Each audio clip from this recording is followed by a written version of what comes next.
Meu marido é outra pessoa.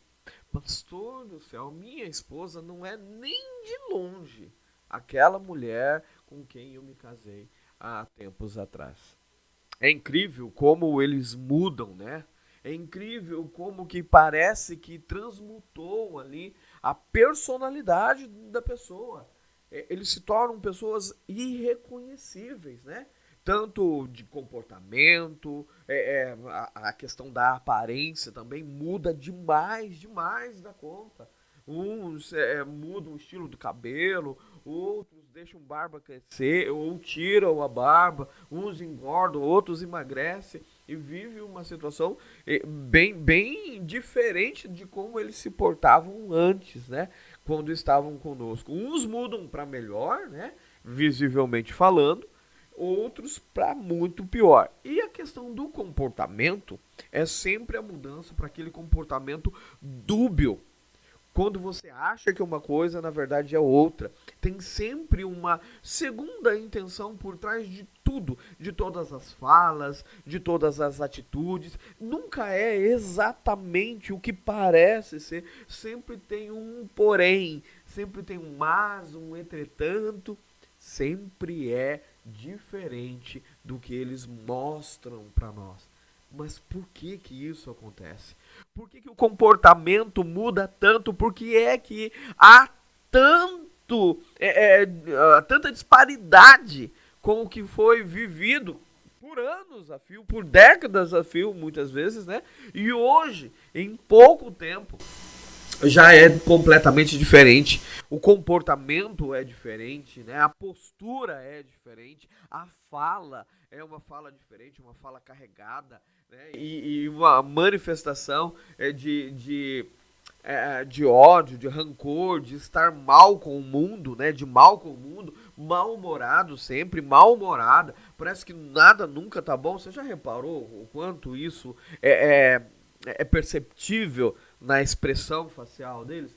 E por que que essa mudança ocorre? O que está acontecendo dentro deles que isso se manifesta? Afinal de contas, a gente se pergunta porque, peraí, fizeram uma escolha, estão vivendo a escolha que fizeram e mesmo assim o comportamento precisa estar dessa forma, a aparência precisa estar dessa forma e a gente tem aqui os nossos questionamentos quanto a isso, né?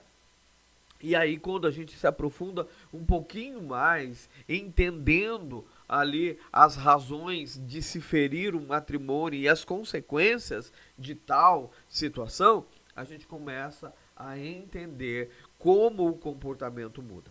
Perceba o seguinte: a primeira coisa que a Bíblia vai nos dizer que quando um marido não honra a sua esposa, e o mesmo vale para a esposa que não está honrando o marido, e isso em qualquer situação, tá, queridos? Dentro do casamento ou fora do casamento. É claro que fora do casamento, né, a situação se agrava porque há um acúmulo de pecado, de transgressão, de mau comprometimento, enfim, uma série de questões. Mas a Bíblia deixa claro que aquele que não honra o seu cônjuge, seja o marido, seja a esposa, ele tem as suas orações bloqueadas. Ele vai orar e Deus não vai atender aquelas orações. Deus não vai responder aquelas orações. Então vai vir uma sensação de frustração. E essa sensação de frustração, de não estar sendo atendido por Deus, vai fazer com que eles tomem as suas próprias posturas frente às necessidades que vão aparecendo ao longo da vida. E essas posturas, elas sempre são no sentido de tentar trazer ali alento, um refrigério para a alma. E isso vai fazer com que eles tentem de todas as formas. E muitas dessas formas são formas desabonadoras. Se acostumam com uma prática em que eles tomam as decisões, em que eles fazem as coisas, eles acabam se sentindo senhores deles mesmos. E o ser humano, ele não tem essa capacidade de se autogovernar. Ele tem alguns favorecimentos que o Espírito Santo traz à vida dele, que o ajuda nessa batalha, como por exemplo o domínio próprio. Mas aquele que não tem o Espírito Santo, porque está na prática deliberada do pecado, o que acontece? Eles vão achar que eles podem se governar, que eles podem fazer o que eles bem entendem, e isso não vai gerar paz para a vida deles. E aí o comportamento vai cada vez mudando em busca dessa felicidade, em busca dessa paz, em busca desse contentamento, da satisfação dos seus desejos, dos seus impulsos carnais. Sempre, sempre é nesse sentido. A Bíblia diz que um abismo ele tem a tendência de puxar um outro abismo, de chamar um outro abismo. Então, quando o marido abandona o matrimônio, quando a esposa despreza o casamento, a instituição do casamento, não é só você, é a instituição inteira, são os princípios de Deus. Começa-se a perder também a moral, a ética. Começa ali a ter transtornos em sentido de não se respeitar mais o correto. E não, é aquela velha frase, né? Quando se tem a mão, você quer o braço inteiro. Começam ali transgredindo algo pequenininho e aí o abismo vai chamando o outro e cada vez maior. Quando transgrediu o matrimônio, já tinha descumprido outras coisas menores. E aí foi chamando um abismo, chamando o outro. Chegou no matrimônio, descumpriu o que a palavra diz, aquilo vai chamar um outro abismo. E consecutivamente eles vão viver ali de pecado em pecado, vão viver ali na prática do erro, né, voluntária, e isso vai chamar novos erros, novas práticas. Aquele que trai, por exemplo, ele tem uma tendência muito grande a atrair a mulher estranha com quem ele está, o homem estranho com quem ele está, porque isso se torna uma prática interna, se torna um favorecimento interno. Se, por exemplo, num dia onde houver uma discussão entre eles lá, por exemplo, e ele vai cogitar, talvez ele até se refreie um pouco, ele se segure um pouco nos primeiros momentos, mas vai chegar um momento, vai chegar uma hora em que esse impulso que já existe nele, porque não foi transformado, não foi corrigido, e apenas está adormecido, porque tem outros desejos sendo saciados ali. Então, aquilo que estava adormecido, porque pausou os outros desejos, acaba se manifestando novamente. E aí ele vai novamente à busca de uma outra pessoa, e a traição vem. Vem de novo as mentiras, os enganos, tudo aquilo que se passou com o cônjuge legítimo acaba ocorrendo também com o novo cônjuge. Então aquele homem que um dia foi fiel e que traiu você, pode ter certeza que a traição já está na vida dele. Né? E que se não manifestou ainda, em algum momento da trajetória vai se manifestar. Até que eles sejam transformados por Deus. Uma vez transformados, essa traição, esse ímpeto de trair, ele é refreado pelo próprio Espírito Santo. Não pela vontade humana, não pelo desejo humano, mas pelo domínio do Espírito Santo. E aí, conforme a pessoa vai vivendo em Deus, isso vai sendo aos poucos eliminado da vida dela. Né, vigiando, orando, se consagrando ao Senhor. Agora, se não tiver o Espírito Santo, as práticas continuarão sendo destas para piores. Aquilo que fez com você, com certeza vai se fazer com o homem estranho, com a mulher estranha. Isso em algum momento acaba acontecendo. E não é só a questão da traição, é as mentiras, né, as mentiras mais deslavadas possíveis. Ali também vai se entrar em outras questões também espirituais. Aquele homem, aquela mulher que era temente ao Senhor, quantos casos nós temos disso? Que eles saíram de dentro da igreja, servindo, cantando, às vezes pregando, e foram para terreiros de centro de espiritismo, macumba, essas coisas todas, foram servir a outros deuses. Quantos fizeram isso? Queridos, quantos trocaram as suas religiões ao longo deste caminho?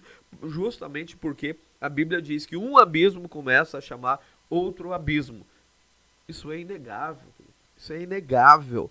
E a gente pode ter isso na vida deles como um referencial para nós jamais deixarmos a presença do Senhor. Porque se deixarmos, é exatamente o que vai acontecer conosco. vamos nos afundando cada vez mais. Mas é óbvio que tudo isso tem um limite e o limite não está no ser humano, e sim nas mãos de Deus. É Deus quem controla todas as coisas, inclusive até onde o seu marido e a sua esposa poderão ir.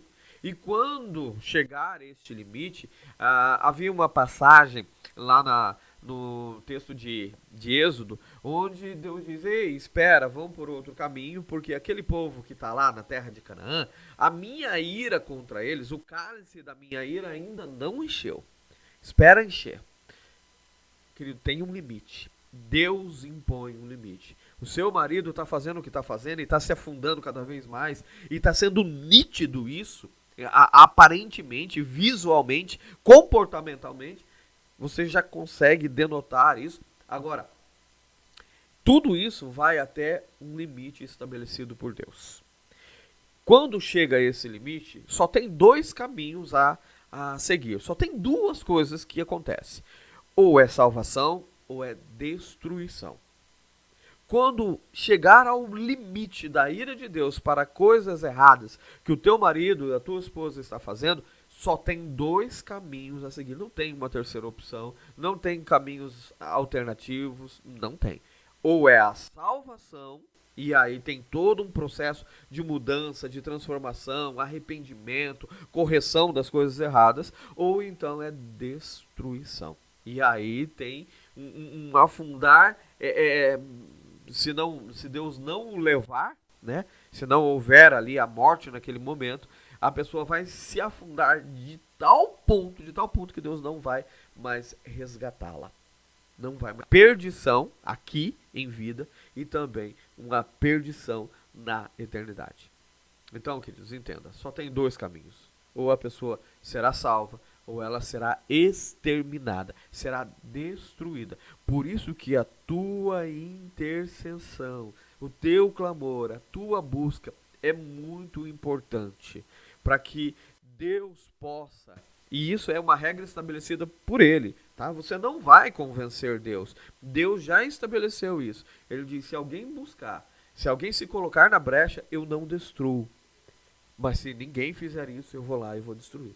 Quando a ira de Deus chegar, se não houver nenhuma intercessão, queridos, Deus vai dizimar. Agora, se você está intercedendo, Deus vai honrar a tua intercessão e vai salvar o teu marido, vai salvar a tua esposa. Por isso, nunca pare de clamar, nunca pare de buscar, porque isso é muito, muito, muito importante para restabelecer um comportamento que hoje é um comportamento errático, num comportamento correto diante do Senhor e também com relação à família, ao matrimônio, a você que foi deixado para trás. Então, ore, clame ao Senhor, porque isso vai ser mudado para a honra e glória do nosso Deus. Deus abençoe a todos.